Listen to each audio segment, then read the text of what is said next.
Oh, this week's Sedra is Sedra's Vaera. One of the greatest fallacies that plagues mankind is the trait of arrogance. There's a good reason why the sages taught that an arrogant person is similar to one that denies the existence of God. A truly arrogant person attributes their success and the success of the Jewish people to themselves and admits God's providence. A person with even a small sense of humility recognizes that they couldn't have achieved their success without the help of God. In this week's Torah portion, we see a fascinating demonstration of how far God, Moshe, and Aaron went to instill this message to the Jewish people. Before the plague of the frogs, Hashem tells Moshe, "Say to Aaron, hold out your arm with the rod over the river and the canals and the ponds, and bring up the frogs in the land of Egypt."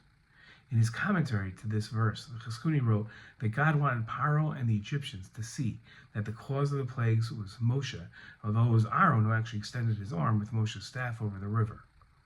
This wouldn't be the last place that Moshe's or Aaron's hands demonstrated God's providential help of the Jewish people. Later in the desert, we learn that Amalek came and fought with Israel at Rephidim.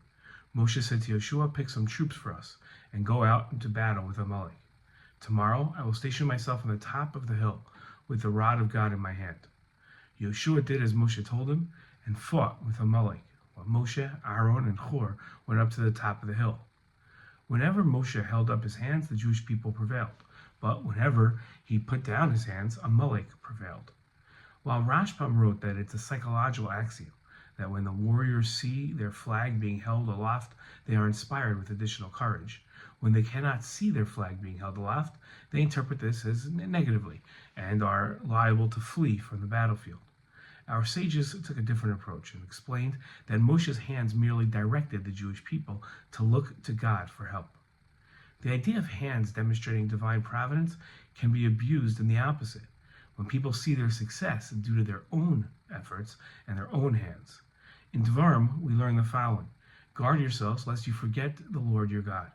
When you arrive in the land of Israel and eat and are satisfied, and you build good houses and your cattle become plentiful, and everything you have becomes plentiful, then your heart will become haughty, and you will forget the Lord your God who took you out of Egypt. And you will say in your heart, 'My strength and the might of my hand is that which has produced for me all this wealth,'" focusing on your own hand. Now, tefillin worn on the hand and the arms are the antidote to confusing our efforts in God's providence by acting as a reminder that it's in God's hands, not our own, that brings the Jewish people success. And this is what God wrote. He said, "Though these shall serve you as a sign on your hand and as a reminder between your eyes, in order that the teaching of the Lord may be in your mouth, that with a mighty hand the Lord freed you from Egypt."